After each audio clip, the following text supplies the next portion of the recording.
अस्सलाम वालेकुम स्टूडेंट, कैसे हैं आप सब? उम्मीद करता हूँ सब खैरियत से होंगे। स्टूडेंट्स, आज की इस वीडियो के अंदर हम एक छोटी-सी चीज़ सीखेंगे, छोटी-सी मत मगर बहुत इम्पोर्टेंट, कि वेबसाइट के अंदर सीएसएस के थ्रू बैकग्राउंड इमेज कैसे लगाए जाते हैं। अभी तक हमने लास्ट वीडियो में देखा था, जब हमने एचटीएमएल किया था, तो एचटीएमएल के अंदर बैकग्राउंड के ऊपर इमेज कैसे लगाए जाते हैं, ये मैंने आपको टास्क दिया था। तो चलिए, आज की इस वीडियो के अंदर हम देखेंगे कि अगर हम सीएसएस को यूज़ कर रहे हैं एचटीएमएल के साथ, तो हम बैकग्राउंड के ऊपर अगर कोई इमेज लगाना चाह रहे हैं, तो वो कैसे लगाएँगे? स्टूडेंट, बहुत ही आसान तरीका है। एक छोटा-सा हम एट्रीब्यूट ऐड करेंगे जिससे हमारी इमेज लग जाएगी। तो चलिए हम स्टार्ट करते हैं विदाउट वेस्टिंग आवर टाइम। तो चलते हैं हम एचटीएमएल के ऊपर। एचटीएमएल पे हम बनाते हैं एक डिव जिसका नाम हम रख देते हैं मेन। मेन नाम की मैंने डिव बनाई है और इस मेन को पहले मैं सेव कर लेता हूँ। इस मेन को मैं कॉल करवा के मेन को मैंने कॉल करवाया एंड देन मैंने इसको हाइट दी 200 पिक्सल। और आपको पता है सीएसएस के अंदर सॉरी डिव जो होता है वो हमारा ब्लॉक एलिमेंट होता है और ब्लॉक एलिमेंट की जो विड्थ होती है वो 100% होती है। अभी हमें कुछ नज़र नहीं आ रहा बिकॉज़ हमने इसको कोई दिया हुआ नहीं है कुछ। मैं इसको बॉर्डर दे देता हूँ 2 pixel solid black for example दे देते हैं और अपनी आउटपुट जाके चेक करते हैं तो हमारी ये डिव बन चुकी है। आपको नज़र आ रही है जैसे ये बॉर्डर के साथ हमारी डिव बन चुकी है। सवाल ये है कि अब हम अगर चाहते हैं इसके ऊपर एक बैकग्राउंड कलर की बजाय हम यहाँ पे एक इमेज लगाना चाह रहे हैं तो कैसे लगाएँगे? इसके लिए हमारे पास सिंपल सा आता है बैकग्राउंड इमेज नाम का एट्रीब्यूट आता है सीएसएस का और इसके अंदर हम लिखते हैं यूआरएल। यूआरएल के अंदर इसके साथ ब्रैकेट्स आते हैं और ब्रैकेट्स के अंदर डबल कोट्स के अंदर हम यहाँ पे इमेज का पाथ देंगे। आपकी इमेज का पाथ कोई भी हो सकता है क्योंकि मेरी इमेज जो है वो मैंने इसी फ़ोल्डर में रखी हुई है और आप देख भी सकते हैं ये मेरा फ़ोल्डर है जिस पे हम काम कर रहे हैं। आई थिंक यहाँ ओपन है, नहीं ओपन। तो ये मेरा सीएसएस एडवांस का फ़ोल्डर है। यहाँ मेरी एचटीएमएल रखी है, ये सीएसएस है और साथ ही मेरी इमेज रखी हुई है।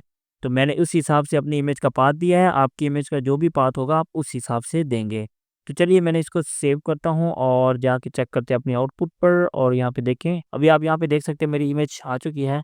अब यहाँ पे सवाल ये आता है ये इमेज कटी हुई आ रही है, ये इमेज जो है वो मतलब टॉप से आ रही है। अगर मैं इसकी ओरिजिनल इमेज आपको दिखाऊँ तो let me show you that image as well. इसको हम ओपन करते हैं तो बेसिकली ये इमेज है एग्ज़ैक्टली और ये इमेज हमारे पास कुछ इस तरह से शो हो रही है। अब हम इसको कैसे कंट्रोल कर सकते हैं? फ़र्स्ट ऑफ़ ऑल तो ये एक बात याद रखिएगा, जब तक आप हाइट नहीं देंगे तो बैकग्राउंड की चीज़ आपको नज़र नहीं आएगी, याद रखिएगा। या तो आपको हाइट देनी पड़ेगी या आपको इसके अंदर कोई ना कोई चीज़ पुट करनी पड़ेगी, ठीक है? अभी ये सिर्फ़ हमारे पास बॉर्डर नज़र आ रहा है, इमेज नज़र नहीं आ रही, अनटिल अनलेस हमने इसको कोई हाइट नहीं दी हुई, ठीक है? हाइट दे देते हैं हम for example 500 pixel and now let's see. यहाँ पे देखिएगा ये कुछ इस तरह से इमेज आ चुकी है। अब यहाँ पे 2 चीज़ें हैं, एक तो ये कि इमेज मतलब सेंट्रलाइज़ नहीं है, दूसरा ये कि इमेज यहाँ पे रिपीट हो रही है। यहाँ पे देखिए यहाँ तक इमेज है, यहाँ से दोबारा ये चीज़ रिपीट हो रही है। तो अगर हम इसको ख़त्म करना चाह रहे हैं तो हमारे पास कुछ प्रॉपर्टीज़ होती हैं, जो कि हम यूज़ कर सकते हैं। ये हमारे पास इमेज लग गई और उसके साथ हमारे पास बैकग्राउंड का साइज़ सबसे पहले हम चेक करते हैं, जिसको कवर, कंटेन या फिर हम ऑटो रख सकते हैं। तो बैकग्राउंड साइज़ जो होता है सॉरी बैकग्राउंड साइज़ हमारे पास एक होता है ऑटो। ऑटो क्या काम करता है, जैसे हमारी ये डिफ़ॉल्ट चीज़ आ रही है ना, इस टाइम पे ये ऑटो है, ओके? तो ये ऑटो इस तरह से काम करता है, लेकिन हम इसको चेंज कर सकते हैं। बैकग्राउंड साइज़ हम इसको कंटेन कर सकते हैं। कंटेन क्या काम करता है, बेसिकली जो इमेज का ओरिजिनल साइज़ होता है, सिर्फ़ वो आता है। अब ये इमेज का ओरिजिनल साइज़ आ गया, लेकिन ये हाफ स्क्रीन पर आया, ठीक है? आगे से फिर स्टार्ट हो गई है दूसरी इमेज। अच्छा, हम चाहते हैं कि ये जो इमेज रिपीट हो रही है ये ना हो, तो क्या करेंगे?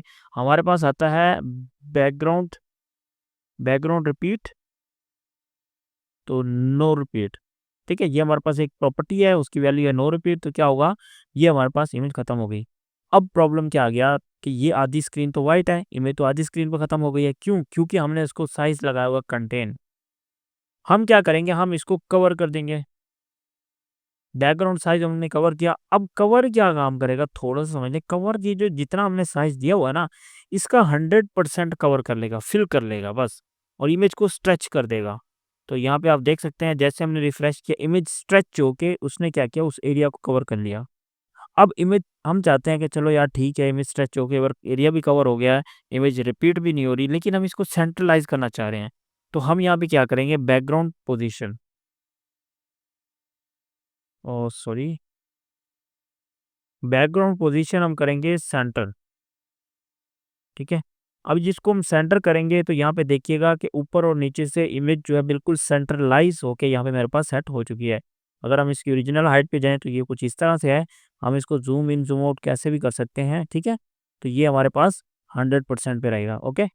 तो ये कुछ इमेज की प्रॉपर्टीज़ थी जिसको हम नॉर्मली यूज़ करते हैं, और भी काफ़ी सारी हैं लेकिन नॉर्मली ये यूज़ होती हैं। एक बैकग्राउंड साइज़, बैकग्राउंड का रिपीट होना, हम चाहते हैं रिपीट हो या ना हो, और उसके बाद जो थर्ड चीज़ आती है background position. Centre, top, left, ये जैसे मर्ज़ी आप करना चाहें आप कर सकते हैं। फ्रेंड्स आज के लिए इतना ही, मिलते हैं इंशाल्लाह नेक्स्ट वीडियो में। Till then keep learning and keep exploring. अल्लाह हाफ़िज़।